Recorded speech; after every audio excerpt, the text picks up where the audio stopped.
Welcome to School's Out 80s Comedy Story Time.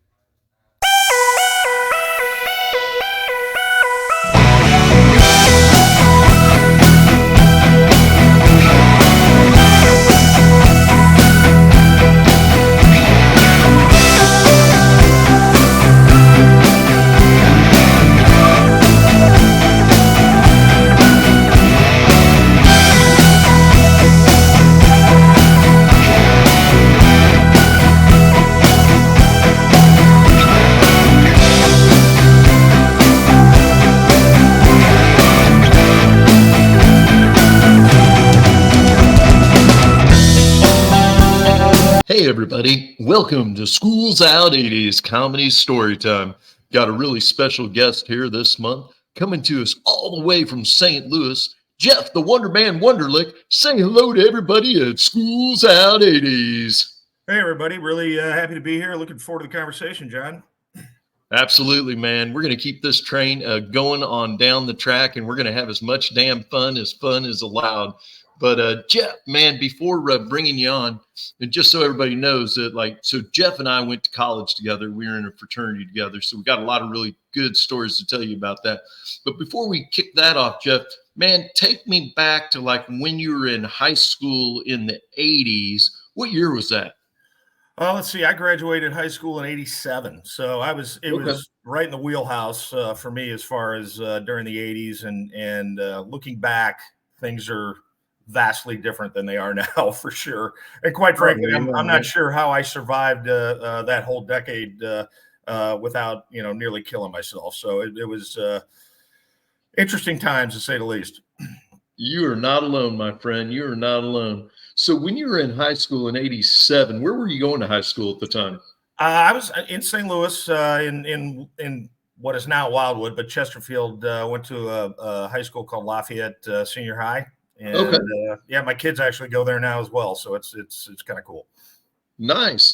Very familiar with Wildwood. Very, very pretty area, folks, if you've never been to this part of the country in St. Louis. Okay, so tell us a funny story, Jeff, that happened to you when you're in high school, say maybe a freshman or, no story is not allowed. Yeah, let me think here. When the one thing I was on the golf team in high school, and so sure. We would practice literally out the backyard of my house. So my parents lived in Forest Hills, and so Lafayette was literally right down the street, and so we ended up playing at that country club for our practice and our matches and all that stuff. And so sure. There was a group of us back then that some were very serious and some were not. And I don't know if you remember if you remember Jams. Remember the shorts, the super loud. Oh yeah. No, man, tell us all about the Jams. I remember the Jams. Describe them to us. So there is, if a clown were to throw up on a pair of shorts, because there is every color this side of Sunday. They're very flowery. I wouldn't call them Hawaiian. They were more kind of skateboardy shredder kind of thing, I guess. But we were playing a match, and one of the guys we knew, we were playing DeSmet, I think it was, and one of the guys that we knew those guys pretty well, because we all lived around each other and hung out outside of school and things like that. But the one guy had lost a bet to the gentleman on our team, and the payment was that he had to wear Jams on the golf course the next day, along with a matching shirt. So it was almost a short set, if you will. Yeah. And, our coach was unaware of this, and the other coach as well. And the looks on their faces was priceless. And we kind of thought they'd make him change, but he didn't. And from that point on, he wore that shirt. He wore that shirt for the last 3 matches of his senior year. It was absolutely glorious. Oh my God. Yeah. That's had great. The best round of his life too. So that maybe there's something to it. Who knows? Absolutely. And for folks who have never seen a pair of Jams, like you didn't grow up in the 80s like Jeff and I did, it literally looks like a Hawaiian shirt on your you know, on the bottom half of your body. And typically they just tied with like a rope. Yeah. Like it was just a rope. Yeah. And there's no very fire or light. anything. You had to pull them down to take a leak. Exactly. and they had, if you remember, some would be like right above the knees. Others would go like almost all the way down your calf. So they were Oh like, yeah. were like well, I remember. Yeah. They're so bad. Oh my God. That's so funny. Bad. That was the same time that if you remember parachute pants. Do you remember those? Yes. Oh, yeah. I know parachute pants well, man. We had a kid that I knew real well down the street. He wore them literally every day for the better part of a semester. And he had he even had the jumpsuit, like the full zip all the way up to the Steve Austin astronaut suit. And he wore that sucker. Oh yeah, he got him, and he was gonna get his money's worth out of him for sure.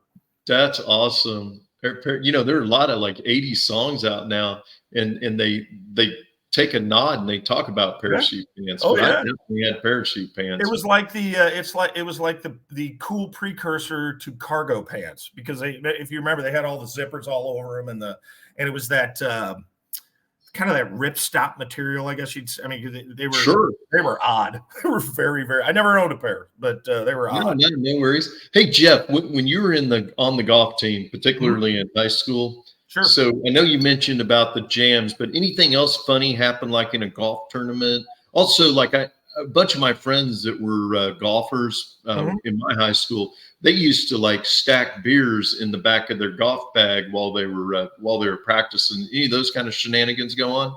Oh, there was plenty.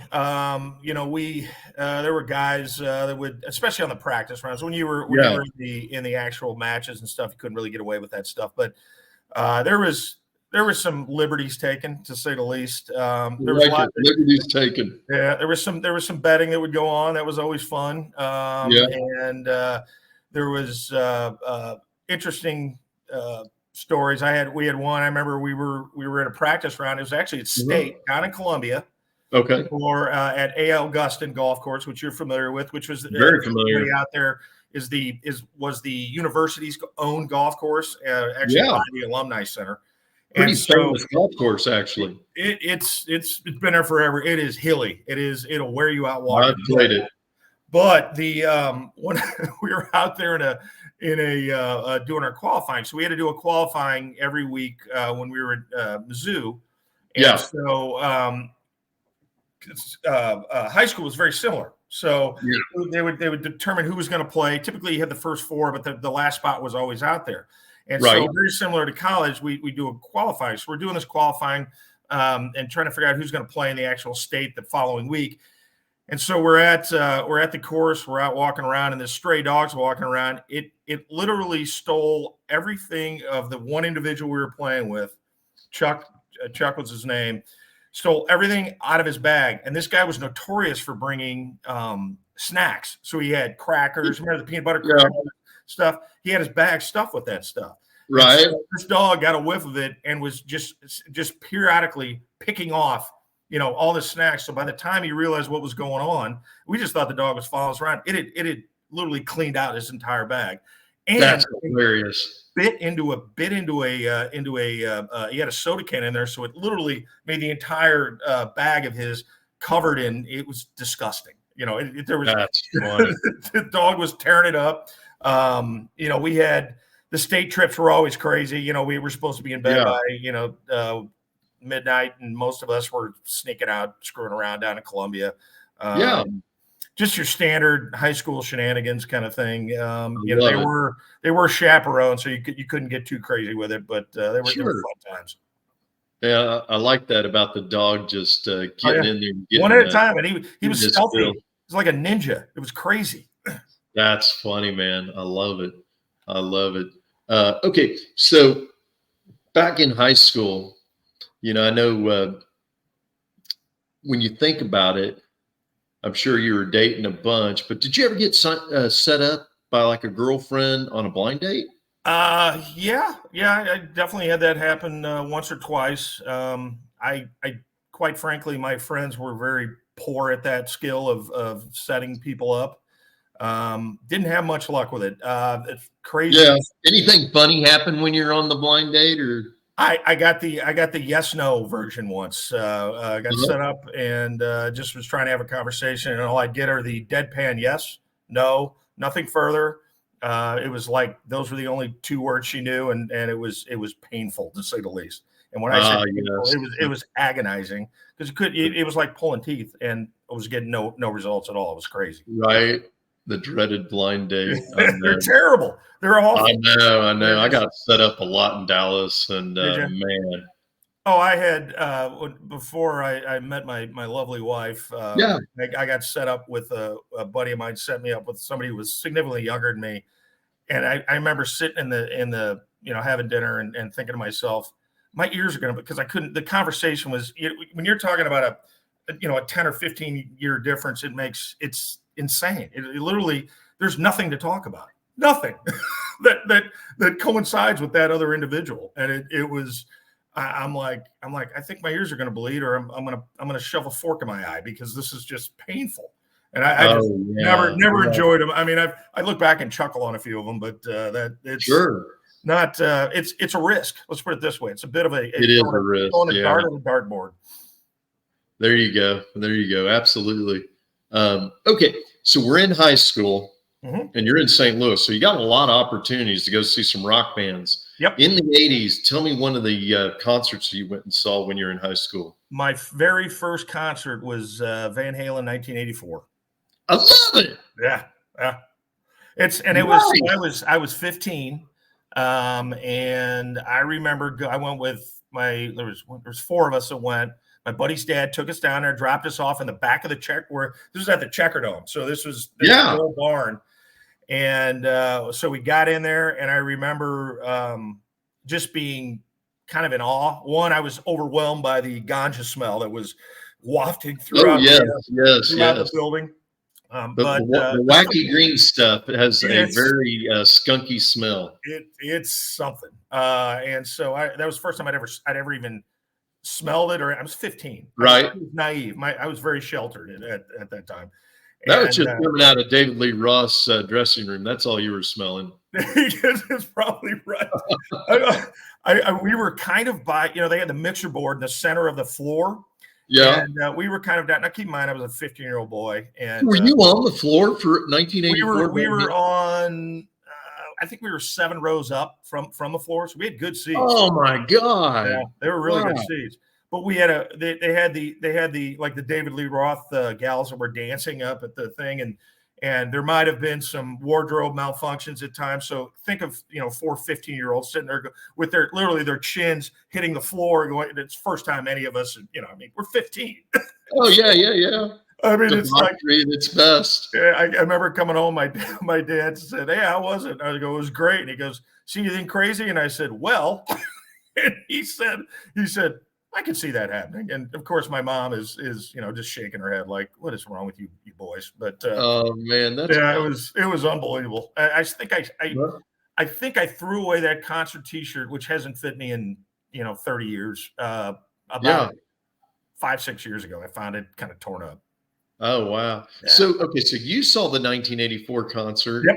You're in St. Louis, and so because I saw the 1984 as well, so it would have been the same tour. Sure. So you would have seen either they came to Kansas City first, then they went to St. Louis, or they went to St. Louis and then they went to Kansas City. Yeah, I think they went to Kansas City after St. Louis, because I believe maybe they're heading to Wichita after they left Kansas City. Wouldn't surprise me. And heading back to LA.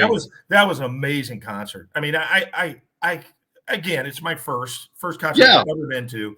But David Lee Roth, as crazy as that guy is, you talk about a showman. That dude, I mean, his voice wasn't the greatest. I mean, he's got some great songs, but he was the show. I mean, he really was. I mean, I know.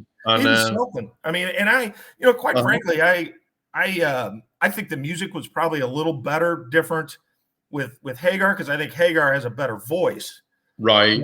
But they went from a rock band into kind of a ballad thing ish. Yeah. But I love me some Hagar too. So that, Oh, I do too. They went from rock to pop. Yeah. You're right. Absolutely right. Hardcore rock, almost like, heavy metal to to pop. Yep. Okay. So, okay, that was a good concert. So so now we're going to take you to Mizzou. So you went to Mizzou. You're on the golf team at Mizzou, correct? I was, yes.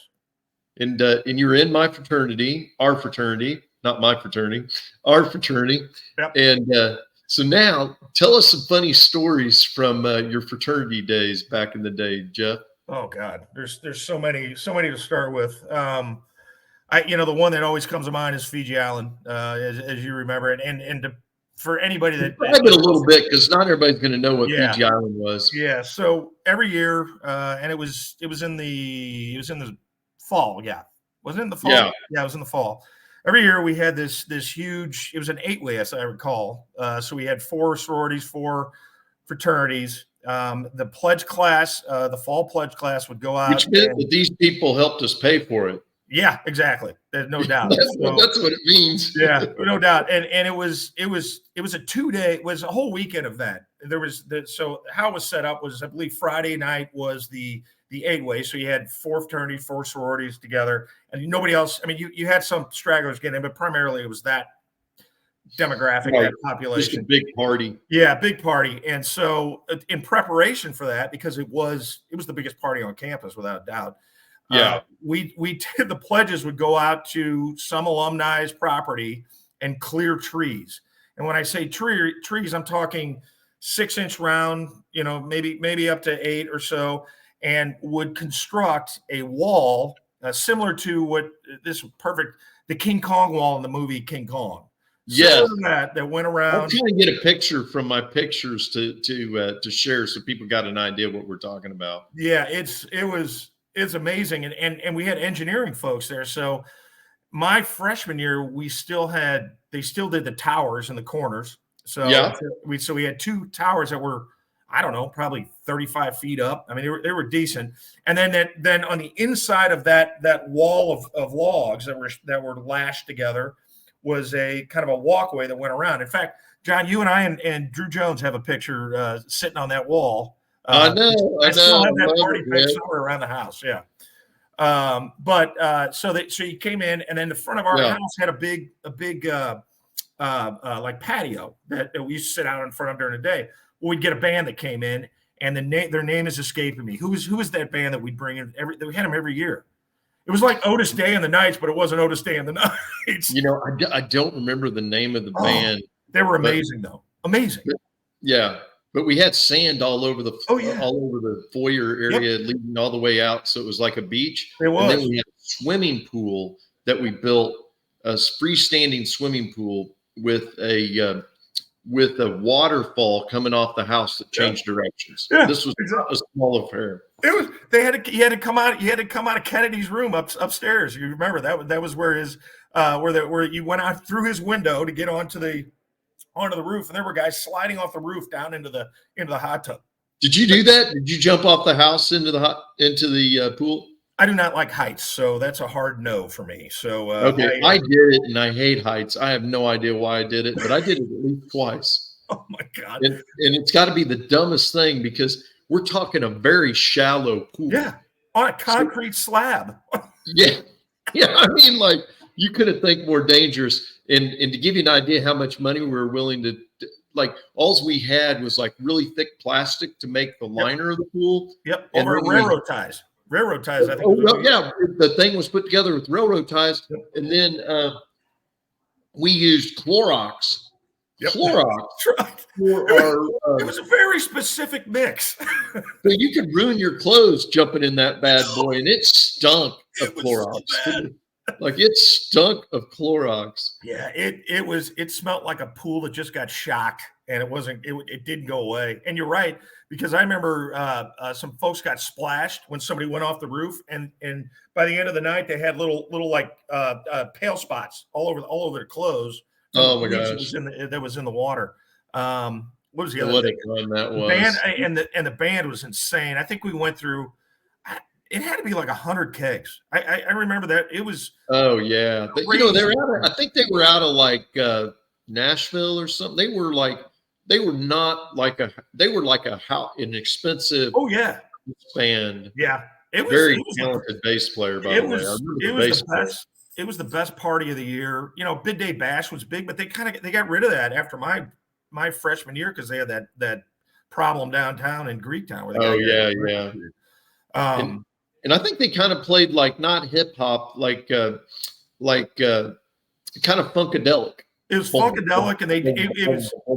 I'll give you a perfect example from Animal House, the movie Animal House. Otis Day and the Nights. That was these guys. It was pretty much. Yeah, and they sang some Otis Day and the Nights. As I recall. They were good. They were very good. I saw a post where that lead singer from there. He was having some health issues. I think he was having some. Really? That's going on. Yeah, but he's still alive. I mean, you know, it's unfortunately we're old enough where we got to say that every once in a while. Yeah. But yeah, it's there was so many great stories, and there's just the little sub stories that would go on. I remember the one year. You remember the year when when that walkway collapsed at the beginning? Kind of. Yeah, that was crazy. So that thing. Too many people got up on it, and they were doing. It was that Otis Day and the Night song, and they were jumping up and down, and it went boom and just straight down. Wow, I think a couple of people had to get taken into the hospital, but it wasn't. Nobody was terribly hurt. It was more cautionary. So that eliminated the trellis for the next year. We didn't do that, or didn't do the trellis. I think I graduated by then. You might have. Yeah, I think you and Jones were out of there, and those are some great times. And then the next night, to further on, the next night was like the date night thing, and it, you know, the pledges weren't working it; they were actually going to it. It was a lot of fun. And you mentioned there was, you know, we had the sand volleyball pit in the back. It was very. Oh my God! Yes, we had MTV. We had MTV show up at Fiji Island. Yep. Yeah, that was nuts. Not too many people could say that. MTV at Fiji Island. You know what's crazy is that got brought up. I remember a conversation about this. That got brought up. Playboy ranked all the colleges with best party schools, and I believe that time MTV showed up. It was the year that they didn't even list Missouri because they didn't believe in listing professionals amongst amateurs. Amateurs, right? That's greatness. Yeah, that's absolute greatness. That party was something. I mean, it was every year everybody looked forward. That was the one day we looked forward to. I know. You know what we should do, because I know we got some great stories to tell too. But you and I were talking about our cook at the Fiji house, and man, tell some stories about Don the cook, because man, those are so awesome. Don was this large black gentleman who was about 6'6", 6'7", big dude. You think he was 300 pounds? Oh, at least. Yeah. I would say he was 350 on a good day. Don was the nicest guy on the planet. He loved all of us. I mean, he really did. Oh my God. Yes. He loved us. He absolutely did. Don was a bit of a free spirit, I would call him, from a standpoint of he enjoyed a little herb, if I can say that. Yes, he enjoyed life, man. He did. And you always knew if he had a rough night the night before, because breakfast always included biscuits and gravy. And if the gravy was a little thin, you knew Don was hurting in the morning. Right. And gravy was the sign. But that guy could cook, man. Oh my God, I know. Like, remember the fried chicken? Oh God, it was the best night of the week. I haven't had fried chicken that good since the Fiji house. Yeah, he was. You know, he could whip it out. He was there. He was always there, and he was always willing to help. And it was a sad day when he left. Now we got his uncle. It was actually his uncle. I don't really remember. I bet I had left by the time you were gone. Yeah, you were gone. But you remember some of his sayings, like you'd say, "Hey man, Don, how's it going?" Oh yeah, he's doing 100. He's doing 100. You ask, "Hey Don, how you doing?" "I'm doing 100, man." And so I know. The funniest You're like, thing man, I hope Don doesn't get a speeding ticket. Exactly. So for Christmas, we got him a radar detector. Oh, nice. and the thing was Don didn't. I mean, Columbia's a smaller town, and right. Don, it's really not a far drive, but it was yeah. probably one of the funniest gifts. And when he left, he proudly displayed that thing on his car. Anytime you see him, he was just tickled to death. He was tickled to death that we actually thought about it. wanted to help him out. I mean, it was such a great human being. Yeah. I mean, speaking of the kitchen, one of the one of the great stories, and you and I were just talking about it, was Brando was notorious for hitting the bars, coming back, feeling no pain, just kind of a rabble rouser, if you will. We're not going to call anybody out, but his name's Chris Brand. There you go. And he would, and his address will be in the show notes. Exactly. He'd love that. I'll go back. His address, his email, his telephone number, his wife's information, whatever you need. But Brando was notorious for waking up our house mother at 3 a.m. or not waking her up, breaking into the kitchen to make some food because he was hammered. Well, hammered and hungry. What's that? Hammered and hungry. Exactly. And so one night or one day for dinner, Mom Fortney, who was our lovely house mom. God bless Mom Fortney. I'm sure she was a great lady. Great lady. She stood up. She said, "Listen, I'm getting tired of changing the locks on the kitchen. So if you absolutely have to eat, just knock on my door. I'll make you whatever you want." Wrong thing to say. Brando took that as an invitation. And 2 nights later, he's banging on Mom's door at 3 a.m. Mom gets up without a word, goes in, opens up the kitchen, made him a full breakfast, went back to bed. It's the last time Brando ever woke up Mom or tried to break into the kitchen. Oh my God, that's funny. Yeah, it was like a Mexican standoff for so long, and he finally she broke him. She took away the leverage, and it was just glorious. So funny. Oh my God. Hey, you were telling a really funny Brando story about one of the guys we went to college with. Mac. Yep. Yeah. Absolutely. Tom's brother. Yep. Mac was he came from William Jewell. He transferred to Missouri. He was a football player at William Jewell. The dude we used to call him Superman because he had the hair like Superman, but he was built like a fire plug. I mean, he's a big dude and worked out constantly. And his older brother was in our fraternity, and Mac joined as well. And Brando being the Mac Crowley. Yep, Mac Crowley. And Brando being the rabble rouser that he was, walked up to Mac and said, "Hey, I want to punch you right in the forehead." And Mac goes, "Give it your best shot." Brando hits him square in the forehead and breaks like 15 bones from his hand all the way up to his elbow. That's amazing. He was in a sling for like 3 months. Oh my God, that is unbelievable. Funny. And Crowley didn't even have a red spot on his forehead. He hit him, and Crowley just turned around and went back to doing what he was doing, which in most cases was carrying one keg sideways down a flight of stairs or up a flight of stairs. That's how big this guy was. Oh yeah. No, he was huge. I mean, we were blessed with some big boys in the fraternity house. Oh, no doubt. Hell, I mean, if you remember Sig Up Fight Night with Pookie. Pookie won that. Oh yeah. Sure. Years. You show respect there. Yep, 3 straight years, and he walked into a right hook, and he lost his streak his senior year. But he was a beast. He was my pledge educator. He scared Jesus out of me when I was a freshman. Scared me to death. Yeah, I'm not a little guy, so I mean, it was like He frightened me. Oh no, I remember. I mean, Brand. Man, so many good stories about Brand. Like one I can think of, and you might remember this because you would have been in the house by then too. But so I had a popcorn popper that they gave me for Christmas, and we're in my fraternity room making popcorn, and you know how those things it like stirred and really got going, and when it really got going, guess who pulled the pop on it, like pulled the whole cover off? Chris Brand. Yeah, there's a shocker. Popcorn man everywhere. Like it was impossible to get it out of this was the 80s. Yeah. Shag carpeting. It was impossible to get it out of the carpet. No doubt. He was always the guy that, but once when he was, some people thought he was rough on the pledges. I wouldn't think he just paid more attention to them. But at the end of the day, most of them, after you got through pledgeship and were kind of got to know him, he's a great dude. Yeah. He's one of the most genuine folks, to the point of where he went and got married literally in Fiji in a toga.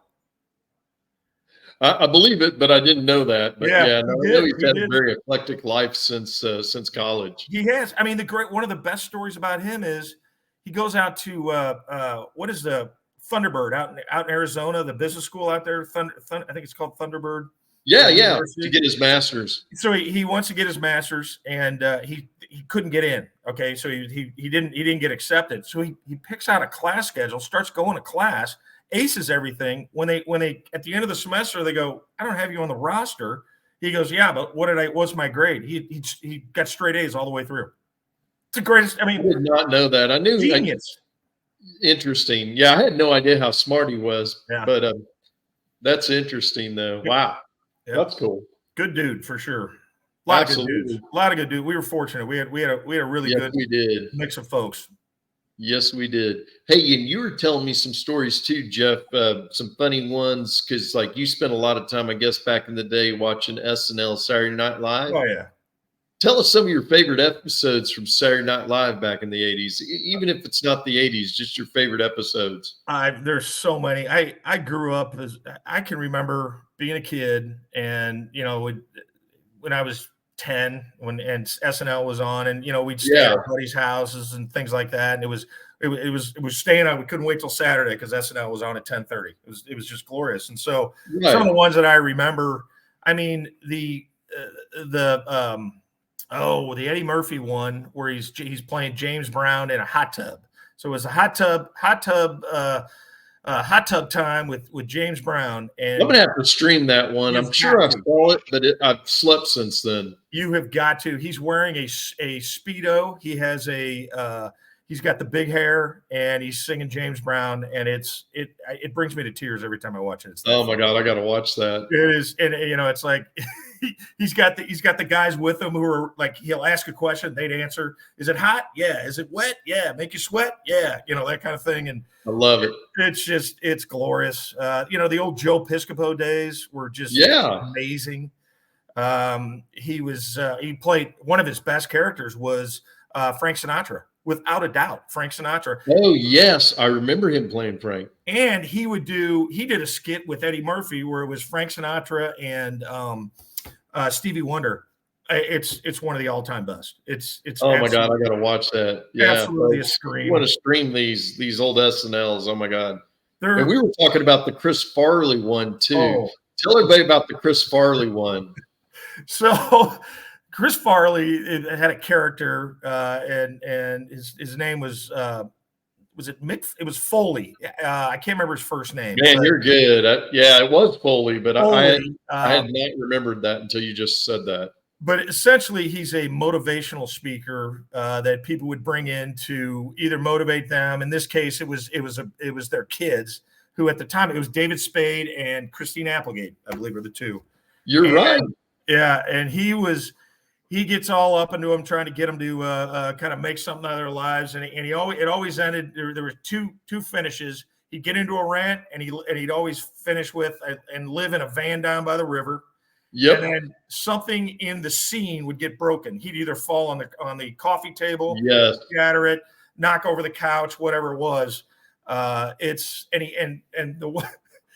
Chris Farley's a large man, and he'd get his thumbs inside the waistband of his pants and just be sliding side to side with it. Yes, as he's ranting on. That. Oh, just great comedy. Great. Yes, and you got to picture Chris Farley, because in this particular skit, so Chris is a very, very big man. He's got jet black, thick rimmed glasses on. That's right. And he keeps on like putting his finger on him because they keep sliding off of his nose. And you're right, he keeps on like, his pants keep on kind of falling down, but he's in this ill-fitting suit. And and they set it up, and they're like, well, kids, we don't like the direction you're going. We brought in a motivational speaker, and he's been down in the basement drinking coffee all morning.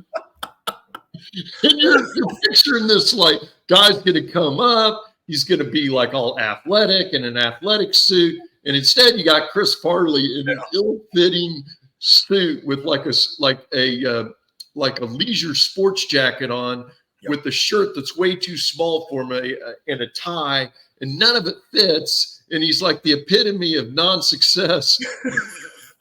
And he's trying to turn these kids around, and he keeps on saying, and if you don't do what I'm telling you, you're gonna end up like me living in a van down by the river. And one of the funniest things about it is everybody in the scene can't stop. They're trying not to laugh. Oh my God! Yeah, Spade is biting his lip with his finger. I think Applegate just put her hands over her face. She couldn't. God love her. She's such a sweet soul. She is like they're both. Like they've interviewed them since then, and David Spade and Christine Applegate were saying that they were like biting their lip, so they didn't start because it's live. Yeah, like they're doing it live, so they can't be cracking up, even though they're cracking up, and they look like they're like trying, like about ready to pee their pants, like they're all twirling and everything. Oh my God! Oh yeah. That one goes along with the cowbell one with Will Ferrell and Jimmy Fallon. Fallon is chewing it. They said he almost bit that drumstick in half. He was trying not to laugh so hard because Ferrell was just losing his mind on during the scene. And he's got the drumstick. He's playing the drummer for Blue Oyster Cult, right? And you've got Christopher Walken is the producer. He's the famous producer. Yeah. I can't think of his name, but it was somebody real. And I can't remember the name of the producer either. But they're doing what's the name of that song, John? You know this. Oh yeah, they're doing Blue Oyster Cult, something about the Reaper or whatever. Yeah, that's it. Yeah, exactly. Yeah. And all Walken keeps saying is, I need more cowbell. And it's just classic. The sole job of Will Ferrell, who's in like a 70s outfit, I would call it, the sweater. In an ill-fitting shirt, like his gut is hanging out of this shirt. Exactly. And he's just going to town on this cowbell. And he's moving all over the stage. And oh my God, so Fallon is losing his mind. He can't. He couldn't keep it together. It's one of the. Oh my God. I find that honestly, when the staff cracks up when you're not supposed to be, that's almost as funny as whatever the skit is, just because it's a struggle. I couldn't do it. I would fall apart in those situations. Well, most of the guys at Saturday Night Live were improv guys. Yep. And so a lot of what you're seeing when they're performing is like out of their improv days. Oh yeah. It's really interesting to watch, but and most of them are physical comedians. Yep. Like Gilda Radner was a physical comedian. Chris Farley was a physical comedian. John Belushi was a physical comedian. Hey, speaking of like famous people and stuff, since we're talking about a bunch of famous people, this is a question I always like to ask, Jeff. Yep. During your lifetime, tell me one of the famous people you met from any genre. It doesn't matter. I have a absolutely great story on this. So I love it. I've been fortunate enough to meet, or not meet, but kind of been in the same area. Shook hands with some pretty famous people. But the best story I have, without a doubt, we were playing a golf. It was a charity golf tournament for the Kidney Foundation out at Pebble Beach. There's a qualifying in St. Louis, so we qualified. It's my dad, myself, and two other gentlemen that. What year was this? Do you remember? It would have been, it was at least 20 years ago, I would say. Okay. So we're out in Pebble Beach, and we're in Spanish Bay, which is where the tournament was kind of headquartered, but we were playing Pebble Beach and some other golf courses as part of this deal. And so I'm my dad goes to bed early. He's a Marine. That's early to bed, early to up. And so he went to bed. I hung out in the lounge and was hanging out. And the guy sitting next to me gets up and leaves. And I look down the bar and I look over and I'm like, oh my God, it's the White Shadow. You remember Ken Howard from the show The White Shadow? He was a white coach at a black inner city high school. And he's been in a ton of stuff. What else was he in? He's been in a ton of stuff. His list is very long. None of it's coming along. But if you see him, he's one of those guys. His name's Kent Howard? Ken Howard. Yep. And so there was a show called The White Shadow when I was a kid. Yeah. Like I said, about an inner city black high school, white coach. I remember I watched it every week because I like basketball, and it was just a great show. So anyway, I look down and I go, "You're the White Shadow." And he goes, "That was a long time ago, son." And I said, "I am buying you a cocktail." So he and I shut the bar down they kick us out at like 1:30. Oh, wow. We are absolutely backwards. I mean, just backwards. And I've got a tea time the next morning at 7. So I wander up to the room. I go to bed. I wake up. We're sitting down, getting ready. It's like 6 o'clock. We're down in the breakfast area, and Ken walks around the corner, and he's got a duck hat on and a pair of sunglasses, and he looks a little disheveled. And he walks in. He sees me. From St. Louis? No, he's from LA, I think, but he's been he's been around. If you look up the White Shadow is where right. Yeah, I just did. Yeah, he is very famous. Yeah. So you partied with him, huh? You got hammered. So he walks up. He walks in. I introduced him to my dad. And I said, Ken, hey, I want to introduce you to my dad. My dad goes, wow, you look familiar, and he shakes my dad's hand. He said, very nice to meet you, Paul. He said, your son is a bad man. He goes, I don't know if I'm going to make it through the day. I love it. So, yeah, that's probably the most time I spent with, but it was one of the funniest. I mean, we talked about the show. He was just a super nice guy, and it was just a cool experience. That's so cool. Yeah. I don't know.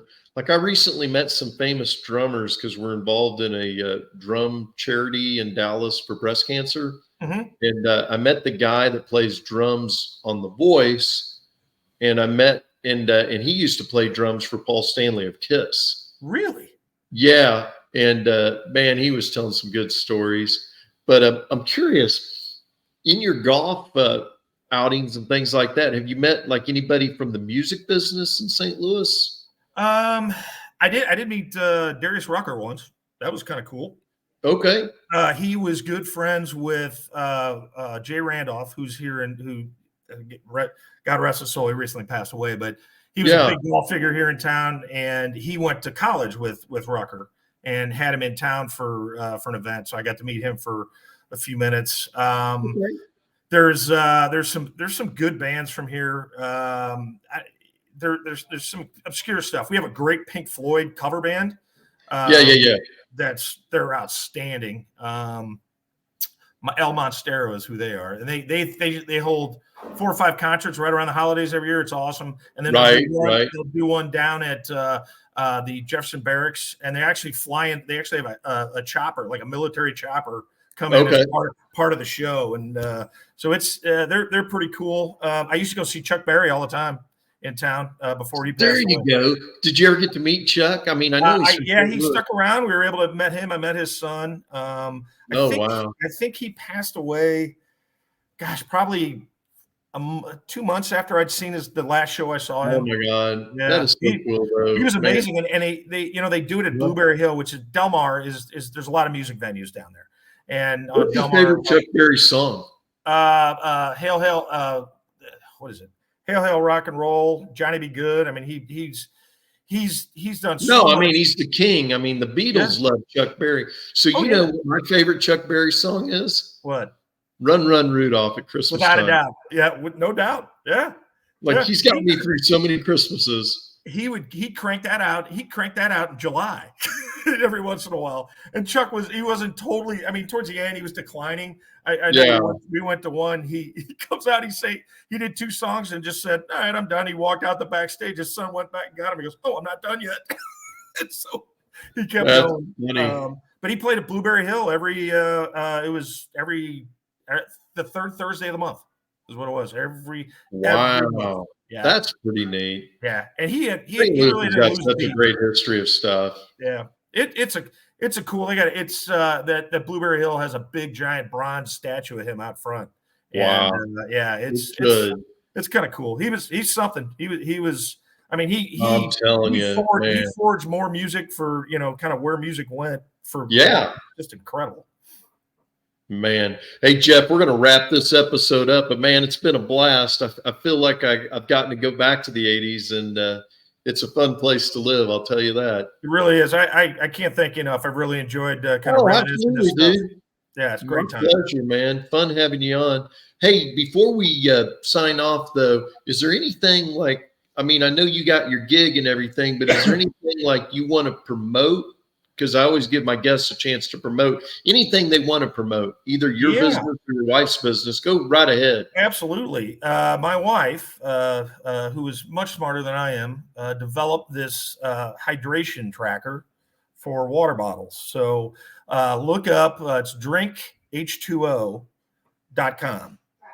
Oh, drink There you go. H2OTracker.com. Sorry, my wife just tuned in there. So okay, if you want to text me the URL, I will put that in the show notes. I will do that. Along with Chris Brand's information. You got to put Brando's info in there. I'm sure he'll appreciate it. Oh, yeah. With his phone number, how to contact him. You can put a little map quest to his house, sure. Yeah, absolutely. That's cool. Oh, yep. That's awesome. Well, congratulations to her. I'll go ahead and promote what I do. I am John the Sales Warrior Sansoni. I've been professionally selling successfully for 34 years. What can I teach you? How to prospect, present, follow up, and most importantly, how to close. I have a 3-day masterclass that includes inspiration, motivation, and the mental tools to succeed in business and sales. My course includes worksheets, audio, video, and can be taken in 30 action blocks. Also included, how to have greater confidence. My course should be $400. If you get it today, $99, and included my book for free. Once purchased, you'll get free monthly inspiration from me. Just go to saleswarriorinspire.com and order yours today. That's it. Back to the show. Yeah, John, your book, I was able to kind of give it a bit of a peruse. I'm going to dive deeper into it. It's really motivational aspect of it is intriguing, to say the least. It's really well made, and I'm sure I'm going to be able to take a lot of really good points away from it. Well, cool, man. Thanks, Jeff. Yeah, it was a labor of love. Absolutely a labor of love.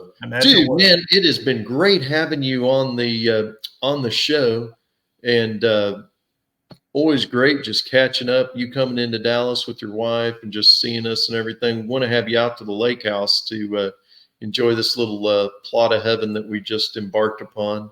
But anything else you want to say to everybody before we sign off today? I don't think so. I've really enjoyed this. It's really a treat for me to participate, and I appreciate you thinking of me. Absolutely, dude. And for everybody at Schools Out 80s, here's Jeff from St. Louis saying, take care, folks. Be good. Enjoy the 80s. John Sales Warrior from Dallas saying, cheers, everybody.